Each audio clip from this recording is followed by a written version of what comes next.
سلام فتوات عطات المدبيا بزلهم وسلامكم زحنداول كلهم كم تلمودو بحدش عبريتا متيكم لهم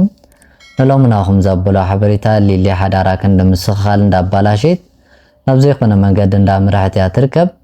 كم زفلت مالا الليكس مسبيت بمخان اللي يغرتا كم زحتت وازفلتين نسادما بانصارو او غري وديقم يقرتا تزيحاتي تخمني يغرك لكم ما يخلي بمبال زي خون تكبار فتيمام نبيت كابز غزا كم سغوغوتا دحر دما አሌክስ ምሳ ተጫዋቹ ካብዝ ገዛ ከም ዝወፀ ዝፍለጥም ፍትዋት ተኸታተልቲ መደበይት ማሊ ሊሊ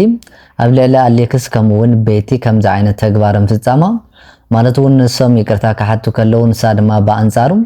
ኣብ ግሬ ወዲኹም ይቅርታ ተዘይሓቲትኩም ይቕረክብለኩም ኣይኽእል ምባሎም ትኽክል ኢልኩም ደተኣምኑ ሪተኹም ኣብ ኮመንት ኣቕምጡልና ኢኹም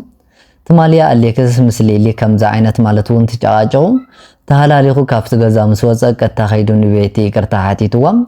ቤት ደማ ተጽንዑ ወሳና አፍሊጣቶላ ሱንታይ ዝብል ሙሉ ተሕስተናኹም ቀሪበልኩም ኣለኹም እስካፍዛም ሳይጸናኹም መደባቴን ክትካፈሉ እንዳዓደንኩ ቅድሚያ ግንስ ቻናል ቤተሰብ ዝኾንኩም ላይክ በመግባር ከሙና ጋይ ዝኾንኩም ሰብስክራይብ እንዳገበርኩም ቤተሰብ ንክትኾንላዎ ምባርከስ ተዋታታተልቲ መደብ ኣብትመቶ ከም ዝገለጽኩልኩም ትማሊ ሌሊ ብጣዕሚ መሕበር ዝኾነ ተግባር ያፈጺማ ዘለም በዚህ ምኽንያት ድማ ብዙሓት ሰባት ሌሊኦም እንዳወቀሱዋ ዝርከቡ ምኽንያቱ አሌክስ ንቤት ሒዙ ማለቱን ንቤት ገዙ ጸዊዑ ንሊሊ ይቅርታ ካሕታ ከለው ንሳ ድማ በአንጻረም ኣብ ግሬ ወዲኹም ይቅርታ ተዘይሓቲትኩም ይቕረክብለኩም ኣይኽእል ብምባል ብጣዕሚ መሕፈር ዝኾነ ተግባር ያፈጺማ ዘላ ከም ዝፍለጥ ኣብ ዝሓለፈ ኣቦሊሊን ክልቲኦም ንከዓርቆም ኣብ ዝፈተነሉ ንሳ ድማ ንስኻ ከምውን ቤቲ ክልቲኹም ኣብ ግሬ ወዲኹም ይቅርታ ተዘይሓቲትኩምኒ ይቕረክብለካ ኣይኽእል ናብ ዝነበርና ህይወት ድማ ክንምለስ ኣይንኽእል ስለዝበለት ንሱ ድማ ንቤትን ኣብ ገዙ ጸዊዑ ንሊሊ ይቅርታ ንክትሓትት ከም ዝለመና ዝፍለጥ እዩ ቤት እውን ዋላ ደስተኛ ተዘይኾነት ምንታ አሌክስ ኢላ ድማ እሺ ብምባል ይቅርታ ንክትሓትት ኣብ እንዳ ሌሊ ገዛ ከም ዝኸደት ዝፍለጥ ኢና ንሳ ድማ ንምንታይ ናብ ገዛ ይጸዊዕ ካለይ ብምባል ማለት እውን ሊሊ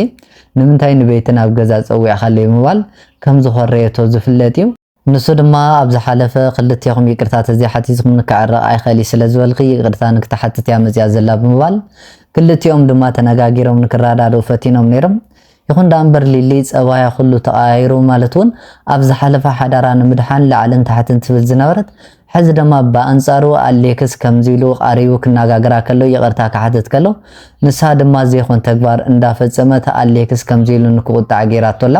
كمون بيتي يقرتا كتحتا كلا يقرتا كتقبل اي خالتي ايفن او غري وديخي يقرتا تزيحتي تخني يقرا كبلك اي خالي سون او غري وديخي يقرتا حتي تخي كبلك خالي زي كبلك خالي بمبال زي خون ነገር በመፍጻማ ቤቱን ካፍት ገዛ ማለቱን ካፍት ገዛ ውጽላ او غري وديخي يقرتا تزيحتني يقرتا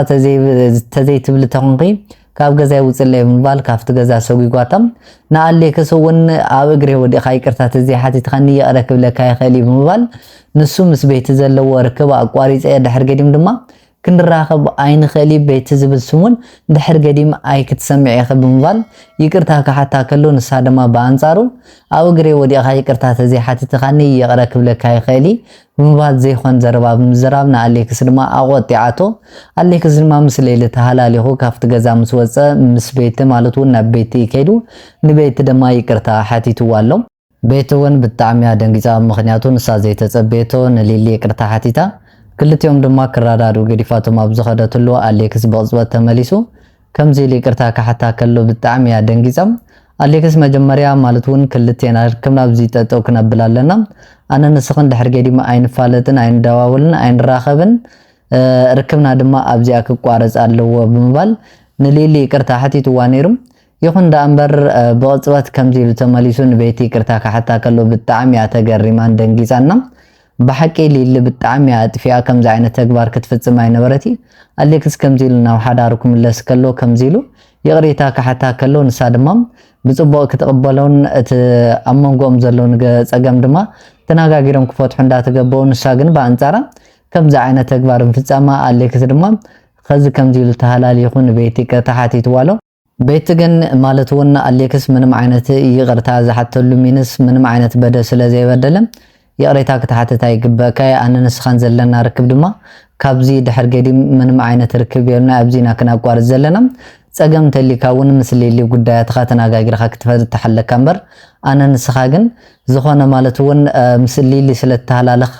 ከምዛ ዓይነት ንዓየ ከምዛ ዓይነት ተግባር ክትፍጽም ኣይግበአካን ኣነ ናብ ገዛኻ መጽእ ቅርታ ዝሓተትኩ ማለት እውን ክልቲኹም ንክትራዳዱ ሓዳርኩም ንክምለስ እምበር ከምዚ ኢልኩም ንክትሃላለኹ ወይ ድማ ኣብ መንጎኹም ኣብ ሓዳርኩም ጠንቂ ባእሰን ክኾን ኣይደልን ብምባል ንኣሌክስ ድሕር ገዲም ምንም ዓይነት ርክብ ከምዚ ዘይትደልያ ነጊራቶ ዘላ ብሓቂ ቤት ዛኹራዕ ተግባር ያ ፈጺማ ዘላ ሌሊ ድማ በኣንጻሩ ከምዚ ዓይነት ተግባር ማለት እውን ሓዳሮም ክፈላለሉ ዝኽእል ማለት እውን ጎንፂ ክፈጥር ዝኽእል ተግባር ያ እንዳፈጸመት ትርከብ ቤት ግን ከምዚ ገይራ ንኣሌክስ ናብ ሓዳሩ ክምለስ ከም ዘለዎ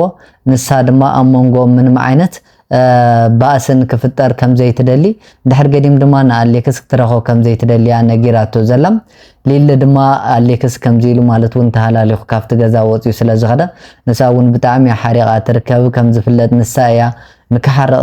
ዝገበረቶ ካብዚ ገዛ እውን ከምዚ ኢሉ ንክወፅእ ዝገበረቶ ንሳ እያና ብሓቂ ብጣዕሚ ዝሕዝን ነገር ያ መንጎኦም እንዳተፈጠረ ዝርከብ ንሎሚ ናዋኹም ዘበልክዎ ሓበሬታ እዚ መስል ዝተፈላለዩ ርእይታ ሓሳብ ተሊኩም